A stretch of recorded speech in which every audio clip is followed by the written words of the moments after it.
நண்பர்கள் அனைவருக்கும் வணக்கம். இன்னைக்கு நம்ம அந்த வீடியோல நாளை தமிழகத்தில் மீண்டும் பல மாவட்டங்களில் கனமழை என்ற தகவல் வெளியாகியுள்ளது. ஸோ அதை பத்தி தான் இப்ப நம்ம பார்க்க போறோம். தென்னிந்திய பகுதிகளின் மேல் ஒரு வளிமண்டல கீழடுக்கு சுழற்சி நிலவுகிறது.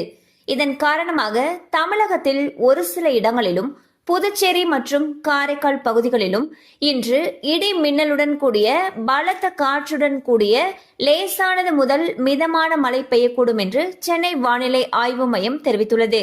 மேலும் நீலகிரி மாவட்டத்தில் ஓரிரு இடங்களில் கன முதல் மிக கனமழையும், கோவை மாவட்டத்தின் மலைப்பகுதிகள் திருப்பூர், திண்டுக்கல், தேனி, மதுரை, சிவகங்கை, தர்மபுரி, சேலம், திருவண்ணாமலை மற்றும் திருப்பத்தூர் ஆகிய மாவட்டங்களில் ஓரிரு இடங்களில் கனமழை பெய்ய வாய்ப்புள்ளது என்று தெரிவிக்கப்பட்டுள்ளது.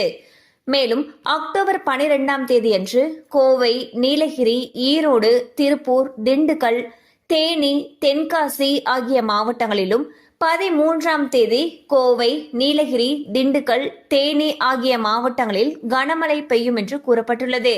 மேலும் தென் தமிழகம், குமரிக்கடல், அரபிக்கடல் பகுதிகளில் 2 நாட்களுக்கு சூறை காற்று வீசக்கூடும் என்பதால் மீனவர்களுக்கு எச்சரிக்கை விடுக்கப்பட்டுள்ளது. ஸோ பாத்தீங்கன்னா தமிழகத்துல அடுத்த 3 நாட்களுக்கு பல மாவட்டங்கள்ல கனமழைக்கு வாய்ப்பு இருப்பதாக வானிலை ஆய்வு மையம் அறிவிச்சிருக்காங்க. அது மட்டும் இல்லாம பல இடங்கள்ல சூறாவளி காற்று வீசும்னு சொல்லி எச்சரிக்கையும் விடுத்திருக்காங்க. கண்டிப்பா அந்த அப்டேட் உங்களுக்கு பயனுள்ளதா இருந்திருக்கும் நம்புறோம். மேலும் இது போல அப்டேட்ஸ் உங்களை உடனே ரீச் ஆகணும்னு நினைச்சீங்கன்னா நம்ம சேனலோட தொடர்ந்து இணைந்திருங்கள். தேங்க்யூ ஃபார் வாட்சிங்.